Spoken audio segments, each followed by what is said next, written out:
Hello and नमस्कार दोस्तों, स्वागत करता हूं आपका अपने यूट्यूब चैनल भारत बायोलॉजी में। उम्मीद करता हूं कि आप सभी लोग अच्छे होंगे।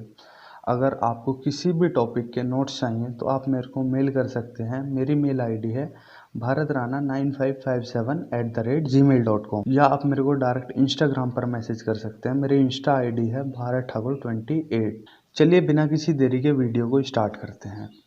आज का जो हमारा टॉपिक है स्टेलाइजेशन। स्टेलाइजेशन एक ऐसी टेक्निक है जिसकी मदद से हम माइक्रो ऑर्गेनिजम्स को किल करते हैं किसी भी सरफेस के ऊपर से। सपोज करिए आप किसी इंडस्ट्री में वर्क करते हैं, चाहे वो फार्मा हो सकती है, फूड हो सकती है या मेडिकल हो सकती है। आप किसी भी इंडस्ट्री से बिलोंग करते हैं, आप कुछ वर्क कर रहे हैं और जिन इंस्ट्रूमेंट का आप यूज़ कर रहे हैं, टूल्स का यूज़ कर रहे हैं, वो इन्फेक्टेड है किससे?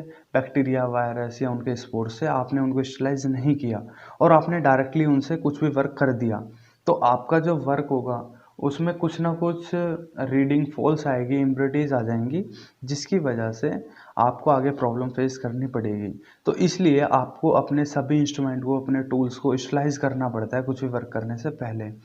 तो स्टेलाइजेशन एक ऐसी टेक्निक है जिसकी मदद से हम माइक्रो ऑर्गेनिजम्स को किल करते हैं किसी भी सरफेस के ऊपर से।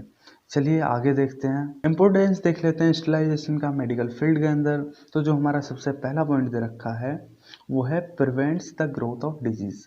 अब सपोज करिए आपने किसी इंसान का इलाज करते हैं, एक्स वाई जेड, वो कोई भी हो सकता है। आपने उसका इलाज करा तो आप जिन टूल्स का आप यूज़ करते हैं, डिवाइसेस का यूज़ करते हैं, टूल्स का यूज़ करते हैं, करने के बाद ये जाहिर सी बात है उस पर बैक्टीरिया, वायरस या कुछ भी स्पोर्स ऑटोमेटिकली उस पर आके अटैच हो जाते हैं और आप उनको ऐसे ही छोड़ देते हैं, उसको स्टेलाइज नहीं करते हैं या डिसइंफेक्ट नहीं करते हैं अच्छी तरह से। तो उस पर क्या होगा, हमारे बैक्टीरिया या वायरस या उनके स्पोर्स ग्रो हो जाते हैं। सेकंड जो हमारा यहाँ पर दे रखा है, prevent the spread of disease. अब हो गया क्या, आपने उन इंस्ट्रूमेंट को या टूल्स को ऐसे ही छोड़ दिया बिना स्टेलाइज करें। अब किसी अदर डॉक्टर ने क्या करा, आता है और उन्हीं इंस्ट्रूमेंट का, टूल्स का यूज़ कर कर किसी दूसरे इंसान का ऑपरेशन कर देता है, इलाज कर देता है। तो होगा क्या, अब जो बीमारी पहले इंसान को थी, सपोज करिए मैं बीमार था, मुझे कुछ बीमारी थी, डॉक्टर ने मेरा ऑपरेशन करा और ऑपरेशन करने के बाद उन इंस्ट्रूमेंट को, टूल्स को, जैसे सीजर हो सकता है, निडल्स हो सकती हैं, कुछ भी हो सकता है एक्स वाई जेड, उनको बिना स्टेलाइज करे छोड़ दिया। अब किसी अदर डॉक्टर ने आकर उन्हीं इंस्ट्रूमेंट, टूल्स को यूज़ करा किसी अदर पर्सन के ऑपरेशन के लिए। तो जाहिर सी बात है जो बीमारी मुझे होगी, उन टूल्स की मदद से वो बीमारी उस इंसान की बॉडी में भी ट्रांसफ़र हो जाएगी। तो अगर हम स्टेलाइजेशन का यूज़ कर लेते, स्टेलाइज कर देते हैं उन टूल्स को, तो बीमारी नहीं फैलती। आगे देखते हैं, अब दे रखा है प्रिवेंट डबल सर्जरीज। इसमें दे रखा है if unsterilised equipment is use it can cause an infection leading to another surgery lead in order to remove it. अब हुआ क्या, मैंने अभी आपको थोड़ी देर पहले बताया था कि किसी इंसान का हम इलाज करते हैं, उन टूल्स को, उन इंस्ट्रूमेंट को हम ऐसे ही छोड़ देते हैं, उससे किसी दूसरे इंसान का इलाज कर दिया। अब हमने जिस इंसान का इलाज करा उसके अंदर पहले वाले इंसान की बीमारी भी आ गई, तो इससे क्या होगा, डबल डबल उसका इलाज करना पड़ेगा हमें इंसान का। तो ये कुछ पॉइंट बताए गए थे कि मेडिकल फील्ड के अंदर स्टेलाइजेशन का कितना ज़्यादा यूज़ है। आगे चलते हैं वीडियो में, अब देखते हैं मेथड्स, देखते हैं स्टेलाइजेशन के। तो स्टेलाइजेशन के जो बेसिकली मेथड्स होते हैं वो 3 टाइप्स के मेथड्स होते हैं। सबसे पहला आता है हमारा फिजिकल स्टेलाइजेशन।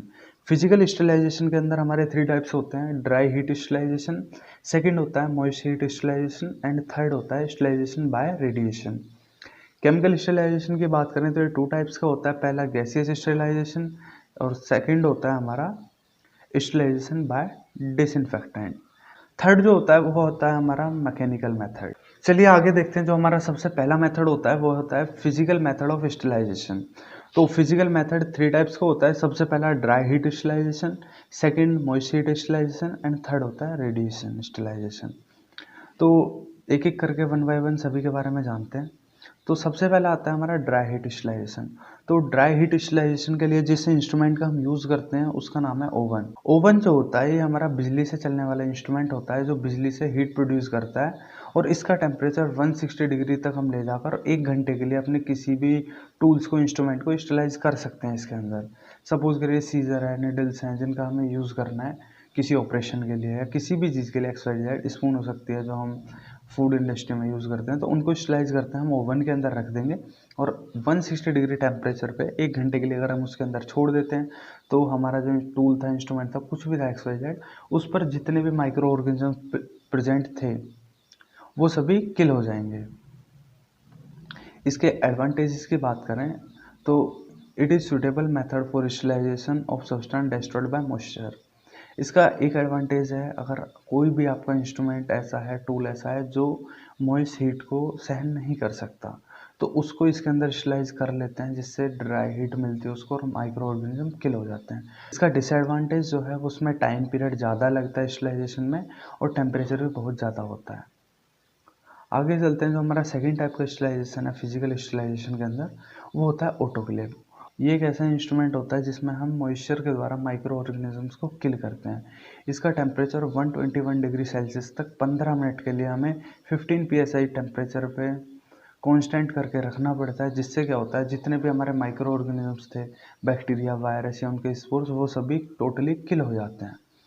इसके एडवांटेजेस की बात करें तो microorganism are kill most efficiency in less time due to high pressure saturated steam. इसमें दे रखा है कि माइक्रो ऑर्गेनिज्म टोटली किल हो जाते हैं, किसकी वजह से? क्योंकि इसके अंदर जो प्रेशर होता है वो काफ़ी ज़्यादा हाई होता है। आगे चलते हैं डिसएडवांटेज।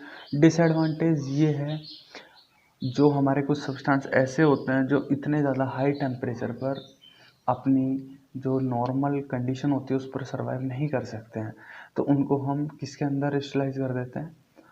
हॉट एयर ओवन के अंदर। वो है स्टरलाइजेशन बाय रेडिएशन। इसके अंदर हम रेडिएशंस का यूज़ कर कर माइक्रो ऑर्गेनिजम्स को किल करते हैं। आपको एक सबसे ज़्यादा यूज़ होने वाला रेडिएशन के अंदर जो हमारा एलिमेंट है वो है CO60 यानी कोबाल्ट 60। एक हमारा ऐसा एलिमेंट है जिसकी मदद से हम बहुत सारे माइक्रो ऑर्गेनिजम्स को किल करते हैं रेडिएशन के द्वारा। इसके एडवांटेजेस की बात करें तो इसका ना तो कोई टेम्परेचर ज़्यादा हो रखना पड़ता है और ना ही इसमें कोई ज़्यादा टाइम लगता है स्टरलाइजेशन के लिए। इसका डिसएडवांटेजेस की बात करें तो जो हमारा सब्सटेंस था जिसको हमने स्टरलाइज करा उसका कलर चेंज हो सकता है, तो ऐसे ही कुछ थोड़े बहुत डिसएडवांटेज होते हैं, बट एडवांटेजेस इसके काफ़ी ज़्यादा हैं। चलिए अब हम बात करते हैं केमिकल मेथड ऑफ स्टरलाइजेशन के बारे में। Chemical method of sterilization two types के होते हैं। जो सबसे पहला होता है वो होता है गैसियस स्टरलाइजेशन। गैसियस स्टरलाइजेशन में सबसे ज़्यादा जो यूज़ होता है वो होती है इथाइलिन ऑक्साइड। इथाइलिन ऑक्साइड जो हमारी गैस है इसका हम यूज़ करते हैं माइक्रो ऑर्गेनिजम्स को किल करने के लिए। इसके जो एडवांटेजेस हैं गैसियस स्टरलाइजेशन के, इसमें दे रखा है कि जो हमारी गैस होती है इथाइलिन ऑक्साइड, उसकी जो पेनिट्रेशन की पावर है, यानी किसी भी माइक्रो ऑर्गेनिज्म के जो स्पोर्स होते हैं उनके अंदर छेद करके अंदर जाने की जो क्षमता होती है वो काफ़ी ज़्यादा होती है, जिसकी वजह से माइक्रो ऑर्गेनिज्म बहुत ज़्यादा जल्दी मर जाते हैं। और इसका हम ज़्यादातर यूज़ करते हैं जो हमारे मेडिकल सर्जरी में यूज़ होने वाले इंस्ट्रूमेंट होते हैं। आगे चलते हैं, इसके डिसएडवांटेजेस के बारे में बात करते हैं। तो ये वेरी स्लो प्रोसेस है स्टरलाइजेशन का और वेरी कॉस्टली होता है, इसमें ज़्यादा पैसे खर्च हो जाते हैं। डिसइंफेक्टेंट, ये केमिकल स्टरलाइजेशन का सेकंड टाइप है, तो इसके बारे में बात करते हैं। डिकंटामिनेशन, इसमें कुछ अलग अलग टर्म्स दे रखी हैं, मैं इनको अलग अलग आपको क्लासीफाई करने वाला हूँ। जो सबसे पहली टर्म है हमारी वो डिकंटामिनेशन है। डिकंटामिनेशन होता है removal of micro organism contaminant and object. किसी भी ऑब्जेक्ट के ऊपर माइक्रो ऑर्गेनिज्म प्रेजेंट है तो उसको बोलते हैं डिकंटामिनेशन, उसके ऊपर से रिमूव करना। कोई इंस्ट्रूमेंट है उसके ऊपर माइक्रो ऑर्गेनिज्म प्रेजेंट है तो माइक्रो ऑर्गेनिज्म्स को उसके ऊपर से रिमूव करने के प्रोसेस को बोलते हैं डिकंटामिनेशन। सेकेंड आ जाता है हमारा प्रिजर्वेशन। प्रिजर्वेशन एक ऐसा मेथड है जिसके अंदर हम अपने फूड को या फार्मास्यूटिकल कोई भी प्रोडक्ट हो उसको माइक्रो ऑर्गेनिज्म से बचाते हैं। क्या करते हैं? बचाते हैं। सैनिटाइजेशन, सैनिटाइजेशन एक ऐसा प्रोसेस है जिसमें हम माइक्रो ऑर्गेनिज्म को रिमूव करते हैं किसी भी प्रोडक्ट या सब्सटेंस के ऊपर से। सैनिटाइज़र, सैनिटाइज़र एक ऐसा एजेंट है जिसकी मदद से हम माइक्रो ऑर्गेनिजम्स को किल करते हैं। डिसइंफेक्टेंट, डिसइंफेक्टेंट्स होते हैं जिनकी मदद से हम माइक्रो ऑर्गेनिजम्स को किल करते हैं। पहला आता है हमारा alcohol, aldehyde, halogen, phenol, surfactants, heavy material. And जो हमारा केमिकल होता है वो इथाइलिन ऑक्साइड होता है, जो हमने अभी पढ़ा था। First chemical sterilization two types के होते हैं। पहले में हम गैस से करते हैं यानी इथाइलिन ऑक्साइड से, एंड सेकेंड किससे करते हैं हम? जो हमारे सब्सटेंस होते हैं अल्कोहल, एल्डिहाइड, हैलोजन, फिनॉल, इन सभी से। तो आप जानते होंगे जो नॉर्मली सैनिटाइज़र हम यूज़ करते हैं अपने घरों में, तो वो अल्कोहल से मिलकर बना होता है। उसमें 70% कंसंट्रेशन अल्कोहल की होती है एंड 30% कंसंट्रेशन वाटर की होती है। आप इसको अपने घर पर भी बना सकते हैं, जो आप लेकिन उसके लिए आपको ओरिजिनल अल्कोहल लेना होगा। 70 सपोज़ करिए आपको 100 ml सैनिटाइज़र बनाना है, तो उसमें 70 ml अल्कोहल और 30 ml वाटर लेंगे, जिससे आपका नॉर्मली सैनिटाइज़र बन जाता है। चलिए मैकेनिकल मेथड की बात करें, तो मैकेनिकल मेथड हमारा ज़्यादातर फार्मास्यूटिकल कंपनीज़ के अंदर यूज़ करा जाता है हमारे सॉल्यूशंस को स्टरलाइज़ करने के लिए। इसमें क्या होता है, अलग अलग टाइप के फ़िल्टर्स लगे होते हैं जिसके अंदर माइक्रो ऑर्गेनिज्म पास आउट नहीं हो सकते। माइक्रो ऑर्गेनिज्म फ़िल्टर्स के बाहर ही रह जाते हैं और जो हमारा सॉल्यूशन होता है, सब्सटेंस होता है, वो हमारा स्टरलाइज़ हो जाता है। फ्यूचर प्रोस्पेक्ट्स के बारे में बात करें स्टरलाइजेशन के, तो उसमें हमें बहुत सारे चेंजमेंट की ज़रूरत है, जैसे मोर रिलायबल होना चाहिए, रीयूजेबल होना चाहिए, एंड थर्ड चीज़ है नॉन पोल्यूशन होना चाहिए, कॉस्ट इफेक्टिव होना चाहिए, लेस टाइम कंजप्शन होना चाहिए और बेटर अवेलेबिलिटी होनी चाहिए। At hospital, pharmaceutical company, drug industry and food processing plant, इन सभी के अंदर हमें स्टरलाइजेशन टेक्निक का यूज़ करना होता है। उम्मीद करता हूँ कि आप लोगों को ये वीडियो पसंद आया हो। अगर आपको इस वीडियो से कुछ भी इन्फॉर्मेशन मिलती है या वीडियो आपको समझ आया हो, तो प्लीज़ वीडियो को लाइक एंड शेयर ज़रूर करें एंड चैनल को सब्सक्राइब ज़रूर करें, जिससे मेरे को मोटिवेशन मिलता है नेक्स्ट वीडियोज़ बनाने।